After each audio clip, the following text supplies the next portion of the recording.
Hello, this is Robbie Love here. Hope you're enjoying the conference so far. I'm here to present the paper Digital Public Communication in the Pandemic, a corpus-based analysis of COVID-19 local government social media posts. This is an ongoing project that I'm working on primarily with Erika Darics, a former Aston University colleague of mine who is now at the University of Groningen in the Netherlands, and other colleagues too who I'll mention later on in the paper. So we're interested in how local government organisations in the UK managed with communicating the various measures to the public during the COVID-19 pandemic. Communication obviously has played a really important role in the response to and the management of the pandemic. And we're focusing on perhaps an overlooked group of communicators when compared to those responsible for the national messaging in the UK and, of course, other countries around the world. And in the work that we're doing with local organisations, the questions that they're asking us relate to, well, what lessons can be learned, reflecting on how the course of the pandemic has run so far, but also thinking about the future, whether that's future variants or waves of COVID, or indeed other national or global crises. And so a lot of the work, as I said, with the local government organisation communicators perhaps being overlooked, the reason for this is that a lot of the work, perhaps understandably, has focused on national messaging. Of course, in the UK, we got very used to receiving daily, for a period of time, messages on the television from Prime Minister Boris Johnson. And there's been a lot of research into the national messaging, both broadcast and written messaging, in many different contexts. The strategies that seem to have emerged from this research are to do with fostering relatedness, making the public feel like they are very much involved with the decisions that are being made, but also being honest, and honesty in terms of acknowledging the uncertainty and not over-promising and saying the COVID virus will be gone by a certain date. That's definitely a mistake that some communicators made at the national level. But what appeared to have been more effective, according to the research, is actually sort of being honest, essentially, and allowing the public at least the feeling that they are making decisions of their own accord without necessarily being told what they must do. And something that's really sort of interesting is this idea of the infodemic, which is the overwhelming input or spread of information that occurs, particularly online, during a crisis such as a pandemic, including, of course, misinformation and false information that is sometimes created in order to confuse and cause problems. So how do the local governments cut through these issues, and how do they, in a way, respond to the national messaging? What they're doing is, if you like, recontextualising these messages to a specific local audience. So we're talking mostly about city councils and county councils here. Interestingly, we know that, generally speaking, local organisations are relatively more trusted than national governments when it comes to messaging and the authority that they have and the things that they communicate. And of course, when you look at different local contexts, there are lots of different kinds of places where these councils work. Some, urban centres, cities, other places in really rural areas, and the populations differ greatly from borough to borough. And of course, we're interested in social media. How did these councils use, in particular, Facebook and Twitter to communicate messaging during the first year of the COVID-19 pandemic? And we're looking at this through the lens of meta-discourse. Of course, Ken Hyland, very well associated with developing this idea. This is the language, and I should say sort of emerging from an academic context, looking at academic writing, but can be applied and has been applied to a lot of other contexts, including in social media. What is it that the writers are doing to guide the reader through their argument, essentially. So it's basically everything linguistically that's happening beyond the content of the message. And particularly we're interested in what's known as interactive meta-discourse. How are the readers involved in the text? And there's been a lot of research in this area, as I said, particularly in academic writing, and sort of synthesizing this and other bits of research. We sort of identified a few particular linguistic features that we thought might be interesting in the context of social media posts for an initial pilot study. And so we looked at personal pronouns and possessive determiners, basically something that has a person, a human co-referent, whether that's first person, second person, third person. Questions, which are very commonly looked at in the context of meta-discourse. And then I suppose features that are more specific to the social media context, which are hashtags and emojis, both of which were very important too. So we started with a pilot study by connecting with a company called Comms 2.0, which is led by consultant Darren Cavaney. And with his assistance, we were able to connect with a number of local councils in the UK. He works to support them and other organisations in strategic communications. And so we found representatives from these organisations that were particularly keen to learn more about the communication strategies that they used during COVID and the lessons that they might learn for the future. And so for this pilot study, we recruited 5. The selection of these organisations was necessarily opportunistic. We put a call out through Darren Cavaney, our consultant, and these were the authorities that responded positively within the sort of initial timeline that we were working in. And so we asked them to send us or identify for us their messaging on Facebook and Twitter during, for our first bit of analysis, the second UK national lockdown, which was essentially the month of November 2020. And we filtered through posts that clearly were talking about COVID in some way. So obviously there could be explicit reference to that by actually mentioning a word like COVID or coronavirus, etc. And there might be lots of indirect contextual cues that we used, which clearly referred to the situation, such as social distancing, lockdown, etc. So these are posts that are about, ostensibly about COVID in some way. And we looked only at posts that originated from these accounts. So we didn't look at posts that were retweeted from other accounts. We only looked at the text that was produced originally from the accounts of these organizations. And so the data set comprises over 600 posts in total, roughly half each from Facebook and Twitter. So in terms of the corpus approach that we used, this is a relatively small data set, but because the posts are very short, we still have quite a lot of individual posts and individual contexts that we're looking at. And we are expanding upon this work at the moment, gathering more data from more time periods to build upon the work that we did initially. So I said that we were interested in these features. We're also interested in emoji, but I'll come to that a bit later on because we looked at it slightly differently. And so we looked at personal pronouns, possessive determiners, questions, and hashtags. And I want to summarize some of the things that we found so far. Obviously, in the time that I have, I can't talk through everything in detail. We've submitted our work to Applied Corpus Linguistics in their special issue about COVID-19. The paper is currently under review, so hopefully we'll be able to see that published in that special issue, and you'll be able to read in more detail what we found there. So looking at pronouns first, what we noticed was that we had a sort of dominance of two particular pronouns, really, you and we.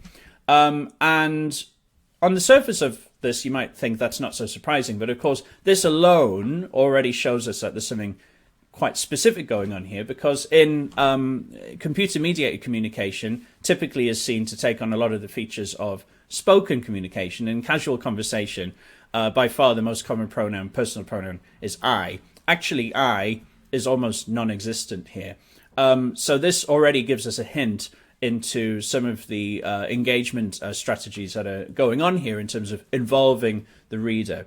So let's look in a little bit more detail of what's happening with these pronouns. Well, the second person pronoun you is by far the most frequently occurring form of self-reference, and I'm showing you an example here. If you have COVID-19 symptoms, you must self-isolate at home and only leave home to get a test. This gives an example of a recurrent pattern which basically uses the conditional if you and then some kind of situation. So the readers are invited to verify themselves as to whether they belong to the category, whether the rule or advice or instruction applies to them, and if so, to follow that instruction in a communicative style that is, I suppose, non-paternalistic. This is very much, allowing the reader to make a decision based on their own assessment of their own situation. And so when we look at these posts as a whole, the posts containing you are generally structured in a way to make the readers responsible and interested in the post while allowing the writers to maintain an image consistent with public authority. And so we also get you used in cases of deontic modality with modal auxiliary verbs, you should, you must, etc. as well. When we look at first-person plural forms of pronouns and also the possessive determiner, as you can see here, there's a predominance, particularly in the Twitter data, of inclusive usage of we, meaning we, the council, and including you, the reader. In terms of the difference in the split between the Facebook and Twitter data, that's something that we'd like to explore some more, and it wasn't expected. We didn't expect there to be this difference, although not a huge difference. There is a difference nonetheless. When we're looking in terms of responsibility, this is a creation of common responsibility. We can say that the council are including themselves with the reader to sort of address them as, if you will, a sociable, law-abiding, rule-follower audience.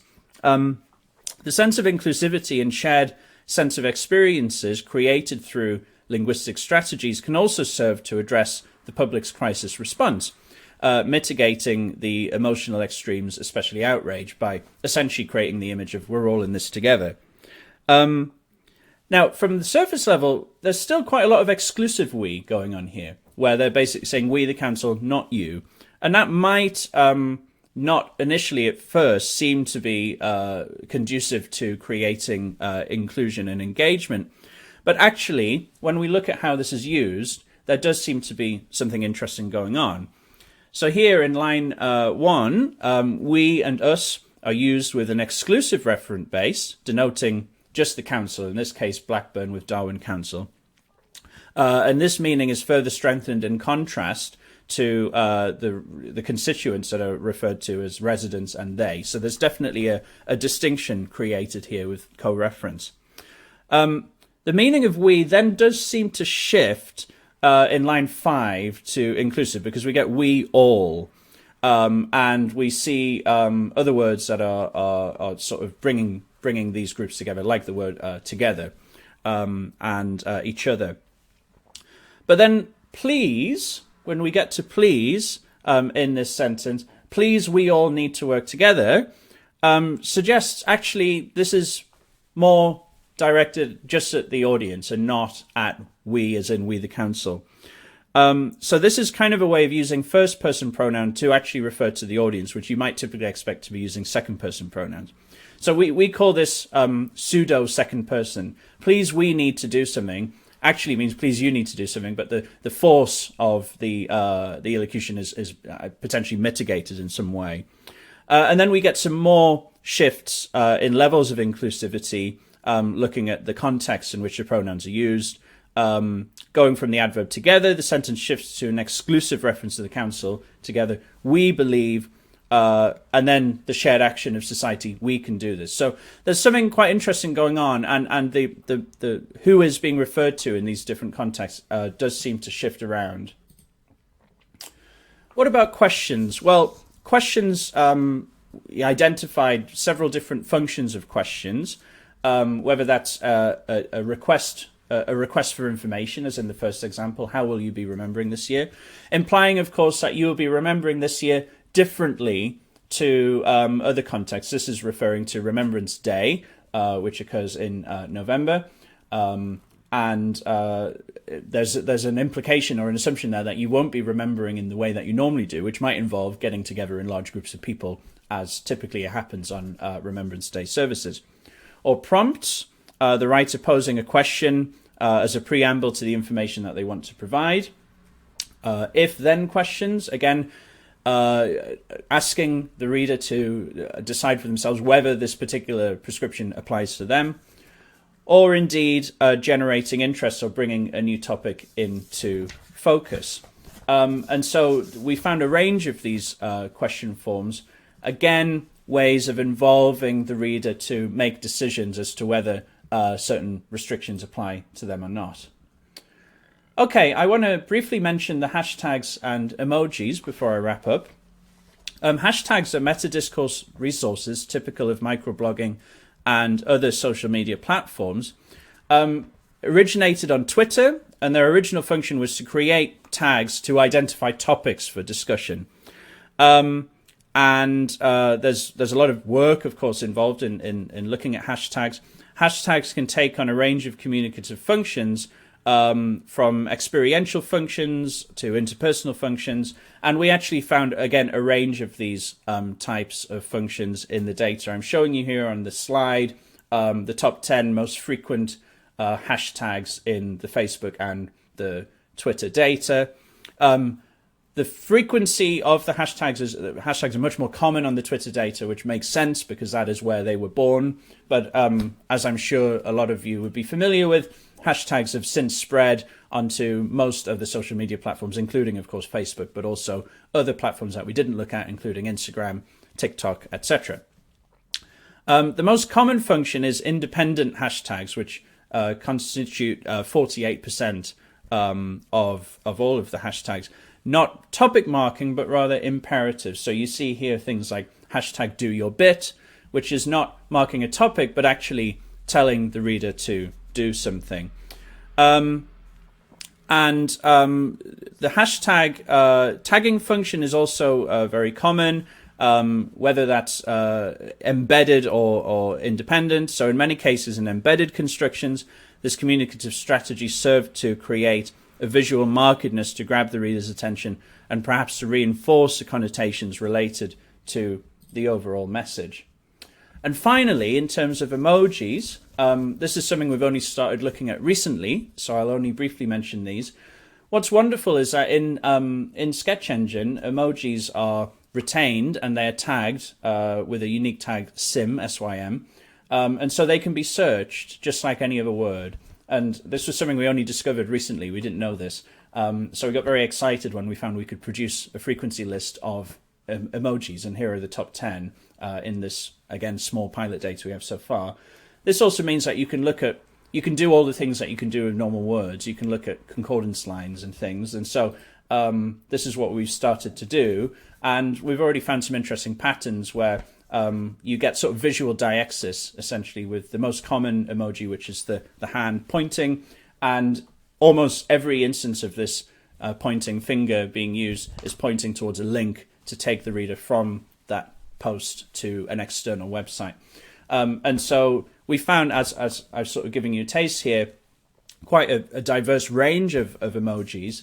And we're interested in doing more work to look at the functions of these, but also their relationship with the rest of the text and images that are posted to social media posts alongside the text, which, of course, in a lot of these posts, there are images that also include text that we haven't yet been interested in so far. So we are working ongoing work with the professional communicators. As I mentioned, we've completed the pilot phase of the project. We're currently working to gather more data. We've received some funding to continue this work. We want to look at more time periods. So far, the response has been really interesting. the professionals who are involved saw value in reflecting upon their practice. They really enjoyed the opportunity to compare their communications to those of other councils from elsewhere in the country. And participants sort of reported the value in being shown the way that they can use language to engage with the audience, understanding more about the decisions that they're making.